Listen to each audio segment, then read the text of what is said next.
Hey everyone, so as you can see, we're in my garage right now, and I'm talking to my iPhone because I lost my last mic, but I wanted to make a quick video and give some advice for people who were in my shoes 2 years ago, either starting community college or if you're going to start or you're in the process of community college and you're feeling a little bit lost or confused. I hope this video can help you a little bit. This is the advice that I wish I had known in the very beginning. And I hope that the advice I give can help you transfer to a school that you want or end up in a situation where you are doing what you love to do. So I am a mechanical engineering major and I transferred to a UC in 2 years. I feel like I had a really ideal scenario situation for community college. I had a great time. I feel like I had a lot of peers around me who were always telling me this is what you should be doing. And I had a lot of good resources, which is what I hope you guys can get from this video. All the stuff that I learned, I hope that you guys can also learn it as well. Initially, I went to community college because out of high school, I didn't get into any of the schools that I really wanted to or saw myself going to. And I was feeling a little bit lost. I thought maybe I should take a few classes, and if I like it, I'll end up going there. And also, I wanted to prepare myself for my engineering courses. I know that out of high school, I didn't study at all. I didn't have any good study habits, and by going to community college, I knew that I would be setting myself up by having a slower transition into a 4 year than I would be if I just jumped from a high school to college. And I feel like that was the best scenario I could have taken. And if you're a high school student watching this and feeling the exact same way that I did, or you're a little bit nervous about going to a new university or college, I would highly recommend looking at community college as an option and talking to your friends or counselors about what it could be. All right, so I'll jump straight into the advice. I want to make this video short. These are the things I learned throughout my 2 years, and I wish I could have known at the beginning. Resources. Rate My Professor. So Rate My Professor is like Yelp for teachers. It's how you can check if teachers are good or not before signing up for them. And if you see a teacher with less than a 3 rating or 3 or below, I would highly recommend either changing to another person or taking the class another semester or quarter. Don't gamble it. Don't gamble your grades.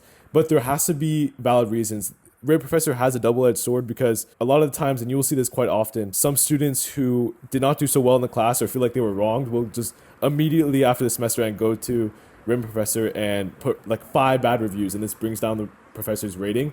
And it can be unfair at times. Maybe they didn't do the work or they were being lazy and they put it out on Rim Professor saying, oh, the teacher didn't do good. They had an accent or whatnot. There's a lot of BS reasons that I don't think are valid. Assist.org. So this is the site for finding out what classes you will need for your transfer. And I think it's the main site you'll end up using in community college. So you select the school, your current community college, your major, and then it'll give you all the classes you need for transfer. Most of the time when you meet with the counselor, they'll honestly just end up pulling this up or showing you so you can be ahead of the game and just have it already in the back of your mind, and that way you'll be prepared. The iGetsy form. Search your community college name and then iGetsy form, and this is a list of mandatory classes that every transfer school will need. It is a list of GEs, so there's like humanities, arts, etc., and you have to complete these courses in order to transfer. Speak with a counselor about the specifics of what classes to take. There are several shortcuts that you can take. Maybe you've taken a class in high school that covers an option, but speak with a counselor to make sure. And his archive. I don't want to promote piracy because that is illegal, but allegedly, if you go on this site, you can find every textbook or book that you will ever need during your time in community college for free. The Transfer Students Reddit. So I know at times Reddit can be viewed as quite cringe and a little bit strange, but I remember a lot of the times I was searching up and getting good advice from Reddit, and there's a specific Reddit sub-channel for transfer students. So I was constantly checking that for questions I had. I would post a few, but I think it's a great place to ask questions and, communicate with people who are in the same situation with you and during the same time.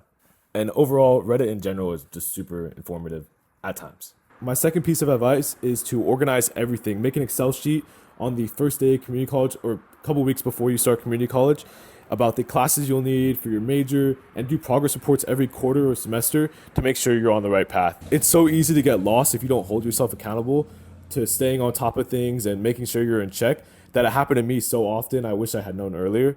See if you need to go to other community colleges in your area, or maybe a little bit further, you can take a class online to take classes to fulfill something. For example, if you see something on Assist that isn't offered at your community college, you can always change the community college to a different community college in your area and make sure that it is available, or that you can kind of give yourself a step up when you're applying. By having a list of classes you need and backup ones for when you register, you're always prepared and you're never behind. My third piece of advice is to start early. There's the quote that the best time to plant a tree was 10 years ago. The second best time is today. I always wish that I took classes in high school, or I took classes during my summer. I took more classes. I wish I had taken online classes to fulfill my iGetsy. That way, if you take more classes, even if you don't have time, I would recommend taking iGetsy classes that are online. So that way, when you get to community college, you're prepared and you have more time to do your major specific classes. And you're not constantly stressing about the units or credit that you will need to complete that semester. Extracurriculars. Get a job.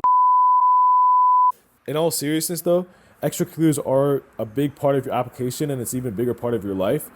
There are so many ways to gain experience in college, especially early on.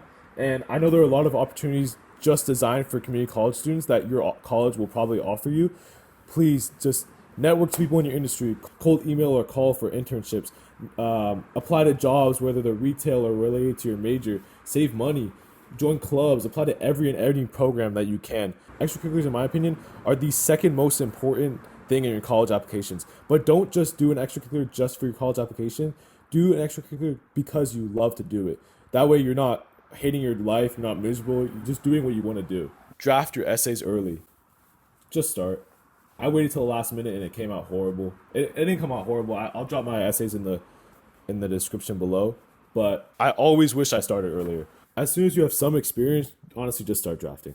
Use financial aid. Fill out your FAFSA, fill out every year. For my school, at least, we had something called the Promise Program, where students who were eligible and California residents would receive 2 years of classes paid off free. I know before my year, they were actually giving an additional like $500, some amount of money to spend on yourself. This way, you're not paying anything for classes and you can save more money for tuition. Outside of Promise 2, there's so many programs and scholarships that your college will offer you. As long as you're going out and looking, speak to your financial aid office, ask for opportunities. They are always willing to help you out. My last piece of advice is just to have fun. A lot of kids in community college will just keep their head down and try to get their work done and go home. But if you're going out of your way to meet new people, it will make the experience so much more enjoyable. It's really easy to feel alone in community college just because everyone's doing their own thing. But go out of your way to meet new people. You'll end up meeting a lot of new, nice, and amazing friends just because you ended up deciding to talk to someone in your class who was right next to you this whole time. Enjoy the 2 years as much as you can, because more and more I was hearing that community college was the most free time people had, especially as they transitioned to adulthood and university. So that was all the advice I had. I wanted to keep this video short, but in case there's anything I missed or any questions that you guys may have, please drop them in the comments. I'd be happy to answer. Thank you for watching.